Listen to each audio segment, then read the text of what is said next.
بسم اللہ الرحمن الرحیم. عزیز طلباء، السلام علیکم ورحمۃ اللہ وبرکاتہ. ڈیئر اسٹوڈنٹس، آج ہم شروع کرنے جا رہے ہیں تحریک پاکستان اور پاکستان کا قیام. کلاس 9 میں چیپٹر نمبر 2 ہے ہمارے پاس.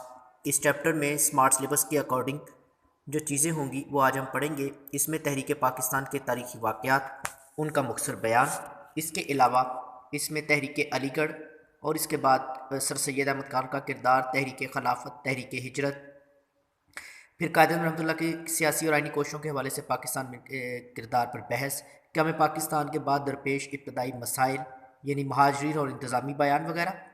اس کے بعد قائد اعظم کی بحیثیت گورنر جنرل کے اس میں کردار، پھر وزیر اعظم لیاقت علی خان کے کردار. یہ چیزیں اسمارٹ سلیبس میں نہیں ہیں. اس کے بعد 1956 اور کا آئین، ایوب خان کا مارشل لا، یہ چیزیں بھی اس میں شامل نہیں ہیں. 1962 کا آئین، یہ بھی اس میں شامل نہیں ہے. اسمارٹ سلیبس میں اس کو ختم کر دیا گیا بورڈ کے اکارڈنگ.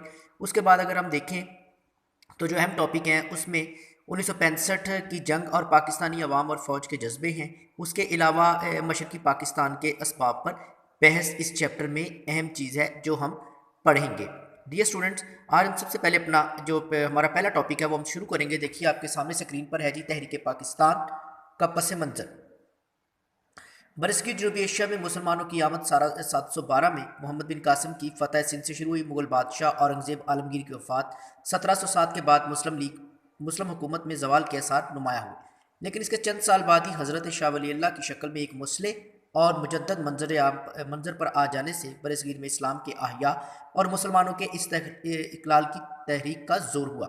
ڈیئر اسٹوڈنٹس، یہاں پہ دیکھیے کہ برصغیر میں 712 میں محمد بن قاسم کی آمد ہوتی ہے.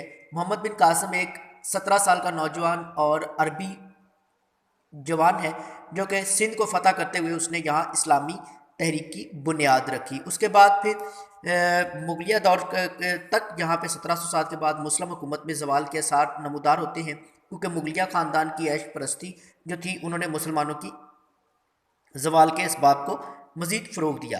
اس کے بعد شاہ ولی اللہ نے ایک مسلح اور مجدد کی حیثیت سے اورنگزیب عالمگیر کے بعد جو تھا ان کے لشکر کی اصلاح کی. اس کے بعد انہوں نے مسلمانوں کو صحیح اسلامی کے زندگی گزارنے کے طریقے جو تھے ان سے روشناس کروایا. سیاسی سطح پر انگریزوں نے تجارتی ایسٹ انڈیا کمپنی کے نام پر اپنا اثر و رسوخ خوب بڑھایا اور 1757 میں بنگال کے نواب سراج الدولہ نے انگریزوں کا راستہ روکنا چاہا، لیکن اپنوں کی سازش کی وجہ سے جنگ پلاسی میں شہید ہو گئے. 1799 میں میسور کے حکمران ٹیپو سلطان کو بھی اپنی کی غداری کی وجہ سے جام شہادت نوش کرنا پڑا. یہاں یہ چیز نوٹ کر لیجئے کہ ایک تو یہ تاریخی اعتبار ہے کہ محمد بن قاسم نے سندھ کب فتح کیا، اس کے بعد اورنگزیب عالمگیر کی وفات کب ہوئی، یہ تمام چیزیں. پھر نواب سراج الدولہ نے جنگ پلاسی یعنی 1757 میں لڑی، یہ چیز. ٹیپو سلطان کب شہید ہوئے، یہ چیز. شاہ ولی اللہ کے صاحبزادگان اور ان کے شاگرد وغیرہ.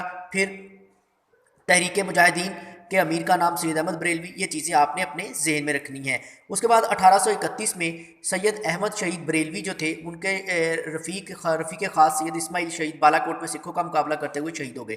عسکری سطح پر احیاء اسلام کی آخری کوشش بھی ناکام ہو گئی. تربیتی میدان میں اس تحریک کے اثرات جاری رہے اور خاص طور پر بنگال میں فرضی تحریک نمایاں ہوئی. فرضی تحریک کا بنیادی مقصد مسلمانوں کو فرائض کی ادائیگی اور دعوت و تلقین تھا. 1857 کی جنگ آزادی بھی مسلمانوں کے سیاسی احیاء اور استقلال کی ایک اہم کوشش تھی. جی ڈیئر اسٹوڈنٹس، یہاں پر آپ نے سید احمد شہید کے کی وفات کا سن ہے یعنی 1831 ان کی شہادت کا ہے، وہ آپ نے اپنے ذہن میں رکھنا ہے. آپ کے سامنے اسکرین پہ دیکھیے تو تحریک علی گڑھ اور سر سید احمد خان ہے. یہ انتہائی یعنی امپورٹنٹ سوال ہے جو کہ بورڈ میں بھی اکثر آ جاتا ہے. اب نئی کتاب کے مطابق یہ سوال جو ہے آپ نے دیکھ لینا ہے کہ جنگ آزادی میں ناکامی کے ساتھ ہی برصغیر کے مسلمانوں کی تاریخ کا سیاہ ترین دن شروع ہو گیا. مسلمان بحیثیت قوم انگریزوں کی نفرت اور انتقامی کارروائیوں کا نشانہ بنے. ان حالات میں سر سید نے تحریک علی گڑھ کے ذریعے قوم کی رہنمائی کا بیڑا اٹھایا. سر سید احمد خان کی تحریک علی گڑھ کے مقاصد درج ذیل ہے. ابھی جو مقاصد آپ کو سامنے اسکرین پر نظر آ رہے ہیں ڈیئر اسٹوڈنٹس، ان تینوں مقاصد کو آپ نے اپنے ذہن میں رکھنا ہے. یہ سوال عموماً جو ہے مختصر سوال یہ شارٹ کوسچنز میں آ جاتا ہے کہ وہ مقاصد کیا تھے. حکومت اور مسلمانوں کے درمیان اعتماد بحال کرنا، مسلمانان برصغیر کو جدید علوم اور انگریزی زبان سیکھنے کی طرف راغب کرنا، مسلمانان برصغیر کو سیاست سے باز رکھنا. آپ 17 اکتوبر 1817 کو دہلی میں پیدا ہوئے، یعنی سر سید کی پیدائش جو ہے وہ اپنے ذہن میں رکھنی ہے کہ سر سید جو ہے وہ کب پیدا ہوئے.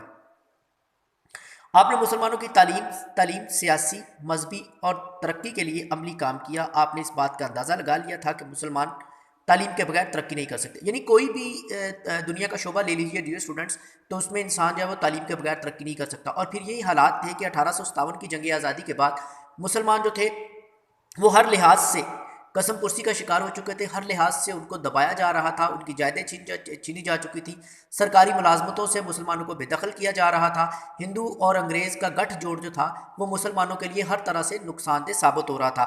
پھر یہی وقت تھا کہ سر سید نے اس قوم کی تباہ حالی کا بیڑا اٹھایا اور انہوں نے اس تباہ حالی کو دور کرنے کے لیے مسلمانوں کو تعلیم کی طرف راغب کیا۔ یہ سر سید کا ایک بہت بڑا احسان ہے برصغیر کے مسلمانوں پر کہ انہوں نے مسلمانوں کو جدید علوم سے روشناس کرانے کے لیے اپنی زندگی کو وقف کیا، اور ان کا یہ ماننا تھا کہ ترقی کیے بغیر کوئی بھی قوم جو ہے وہ ترقی نہیں کر سکتی۔ اب سر سید کے جو اہم کارنامے آپ کے سامنے وہ دیکھیے جی، کہ 1859 میں آپ نے مراد آباد میں ایک اسکول قائم کیا، 1863 میں غازی پور سائنٹیفک سوسائٹی میں رکھا۔ اگر آپ نے یہ سوال اپنے ذہن میں رکھتے جانا ہے کہ 1859 میں کہاں ایک اسکول قائم کیا، غازی پور سائنٹیفک سوسائٹی کی بنیاد کب رکھی گئی، ٹھیک ہے جی، یہ دو سوال آپ کے شارٹ کویسچنز بن جاتے ہیں، ٹھیک ہے۔ اس کے بعد آپ نے 1875 میں علی گڑھ میں جو اسکول قائم کیا وہ 1877 میں کالج اور 1920 میں یونیورسٹی بن گیا۔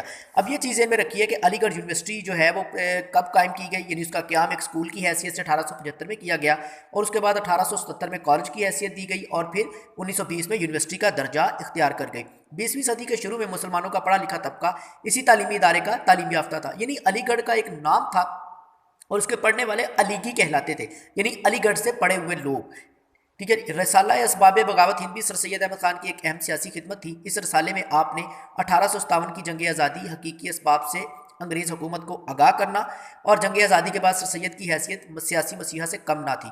مسلمانوں نے بر صغیر کو وجود کو قائم رکھنے کے لیے آپ آگے بڑھے اور انگریزوں کی غلط فہمی کو دور کرنے کی کوشش کی، یعنی آپ نے انگریزوں اور مسلمانوں کے درمیان مفاہمت کا کام کیا، اور یہ کہا گیا کہ مسلمان اور انگریزوں کے درمیان جب تک یہ غلط فہمی دور نہیں کی جا سکتی مسلمان قوم ترقی نہیں کر سکتے۔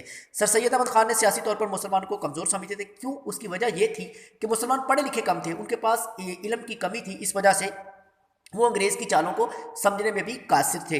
سر سید نے 1885 میں قائم ہونے والی انڈین نیشنل کانگریس میں مسلمانوں کو شامل ہونے سے رکھا۔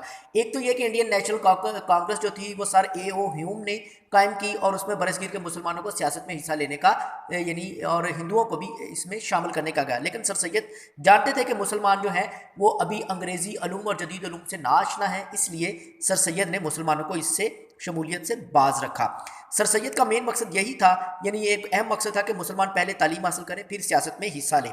سر سید احمد خان کا کارنامے کی زندگی تک محدود نہ تھے، بلکہ انہوں نے ایسی تحریک شروع کی جو ان کی وفات کے بعد بھی مسلمانوں کی قومی خدمت کا کام جاری رکھا۔ سر سید احمد خان نے تحریک علی گڑھ کے ذریعے مسلمانوں کو ایک لڑی میں پرو دیا، جس سے مسلمانوں کے جداگانہ تشخص کی تشکیل ہوئی۔ جی تو میرے عزیز طلبہ، یہ تھا آج کا آپ کا ٹاپک۔ اس میں آپ نے جو تاریخی حوالہ جات ہیں، جیسے میں نے آپ کو بتایا کہ غازی پور سائنٹیفک مدرسہ کب قائم کیا گیا، مراد آباد میں اسکول 1859 میں قائم کیا گیا، علی گڑھ یونیورسٹی کا قیام ایک اسکول کی حیثیت سے 1875 میں کیا گیا، اس کے بعد وہ 1877 میں کالج کا درجہ اختیار کر گیا، پھر 1920 میں اسے یونیورسٹی کی حیثیت دے دی گئی، اور پھر اس کے بعد 1857 کی جنگ آزادی یعنی حقیقی اسباب کا آگاہ، پھر رسالہ اسباب بغاوت ہند جو سر سید کی اہم خدمت تھی، اس کے بعد انڈین نیشنل کانگریس کا قیام کب ہوا۔ یہ وہ تمام سوالات ہیں جو آپ نے شارٹ کویسچنز کے طور پہ یاد کرنے ہیں۔ ڈیئر اسٹوڈنٹس، اس ٹاپک کو آپ نے اپنی نوٹ بک کے اوپر لکھنا بھی ہے اور یاد بھی کرنا ہے۔ امید ہے کہ آپ کو یہ ٹاپک اچھے سے سمجھ آ گیا ہوگا۔ انشاءاللہ نیکسٹ کلاس میں ہماری ملاقات ہوگی۔ اللہ تعالیٰ آپ سب کا حامی و ناصر ہو۔